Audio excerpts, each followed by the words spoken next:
Hey everyone, OnePlus got their start by killing flagships, selling phones at super low prices but with great features. Over the years, they evolved and they started making more and more premium phones. Nowadays, their newest generation doesn't look out of place next to a $1,000 iPhone or a Galaxy S10. And this is the first year that they've released a Pro variant of their phone. But looks aside, how premium is their newest flagship? And are you giving anything up aside from an IP rating and wireless charging? I'm Angie for GSM Arena, and this is our OnePlus 7 Pro review.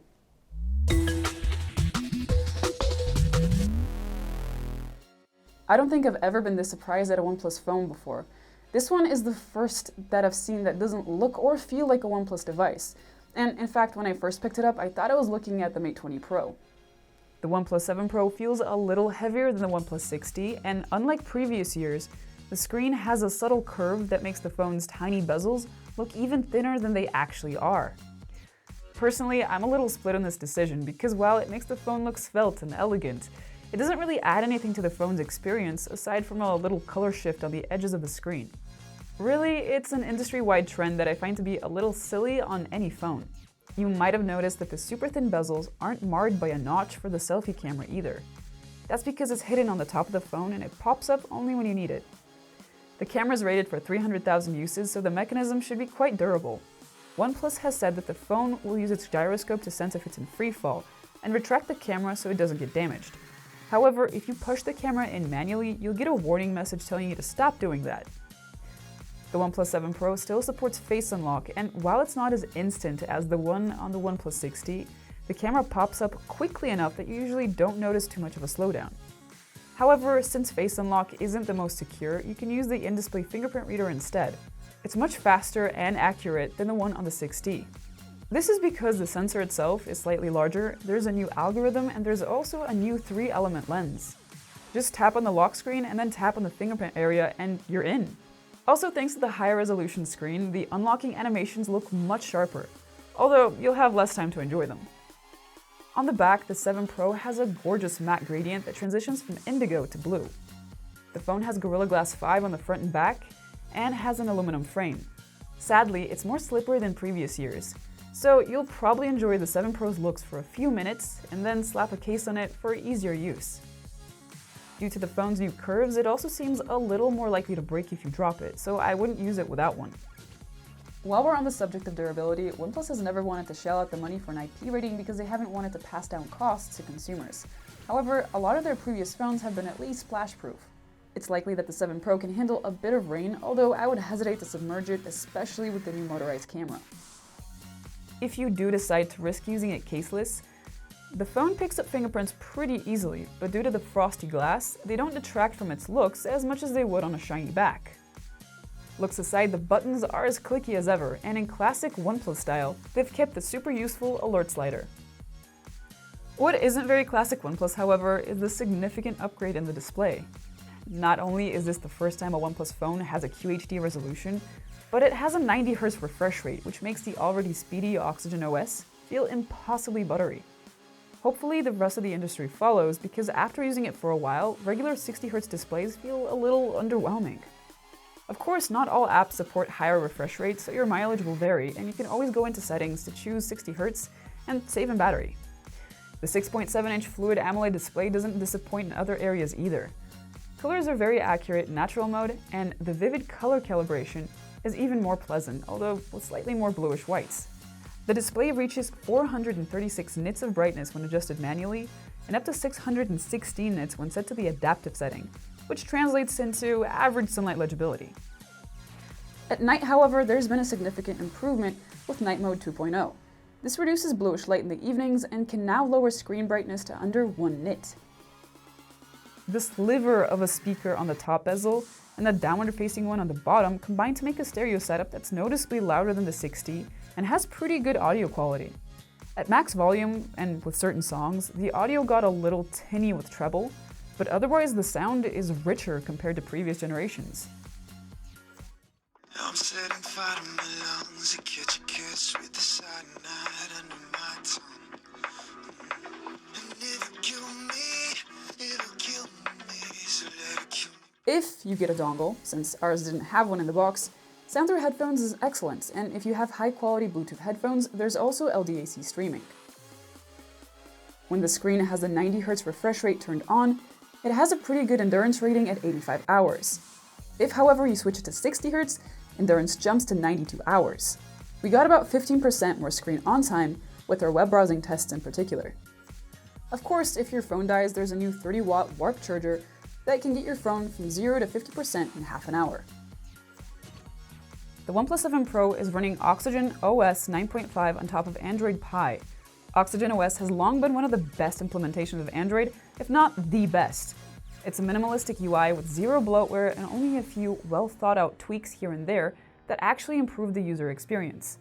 Perhaps because of the simplicity, OnePlus phones get updated relatively quickly too. As far as customizations go, there's no theme store or anything like that, but you can tweak the accent colors of the system, choose between a light or a dark mode, and pick an animated wallpaper. You can also choose which type of navigation mode you prefer.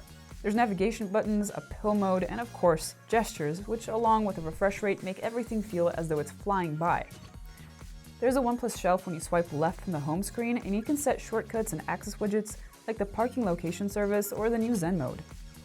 Zen mode is for those seriously addicted to their smartphones, and it disables everything aside from the camera and emergency calls for 20 minutes. The phone automatically suggests Zen mode if you have been gaming for more than 2 hours, though it's up to you to turn it on or not. Like I mentioned previously, night mode has been improved, and there's still reading mode, which turns the screen black and white for more comfy reading. As before, there's no always-on display, probably because it wastes battery. Instead, there's an ambient display that appears if you tap on the phone when the screen is off. You can choose which clock face you like and whether notifications should appear as they arrive. There's also a new screen recorder which allows you to capture not only what's happening on screen, but also whatever you're saying by using the phone's microphones. That could be a pretty stealthy spy move if you ask me. Gaming mode has also been improved. It features better haptic vibration, a 10-layer liquid cooling system, and a RAM boost whenever you're playing a RAM-intensive game. If you're really into a game, there's also a fanatic mode, which blocks calls, restricts background tasks, and even stops your secondary SIM from working in order to allocate more resources to gaming. Honestly though, I doubt you're going to need that extra juice most of the time. The 7 Pro sports a Snapdragon 855 chipset, 12 gigs of RAM, and a new 2-lane UFS storage, which almost doubles the read speeds of the OnePlus 6T. With the Galaxy Fold's fate so unsure, the OnePlus 7 Pro is going to be the first phone on the market with this newer storage standard, and it's easily one of the fastest phones you can get. This is the first time since the OnePlus 5 that the company has gone for a drastically different camera setup. The 7 Pro has a new wide-angle camera, OIS on the telephoto, and a 48-megapixel main shooter. Thanks to the new wide-angle camera, there's also a new wheel in the camera software. It allows you to smoothly go from the phone's widest angle to 10 times zoom. In daylight, photos have good exposure and dynamic range. Like on the 6T, colors are accurate and aren't too saturated. However, the 7 Pro also brings out more details from the shadows in comparison.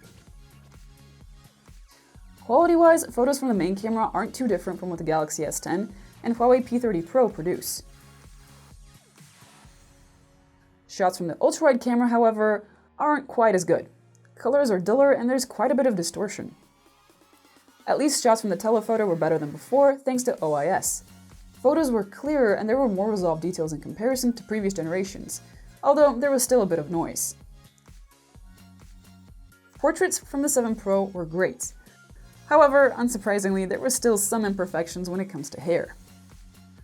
The new sensors allow the main camera to capture more light, and even in auto, the OnePlus 7 Pro took pretty decent low-light photos.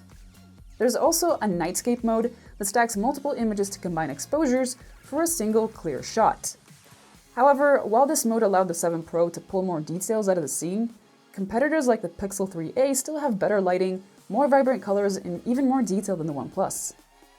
Hardware-wise, the pop-up selfie camera sounds like a minor improvement over the one that you'll find on the 6T, but this time around, selfies are sharp and have plenty of detail.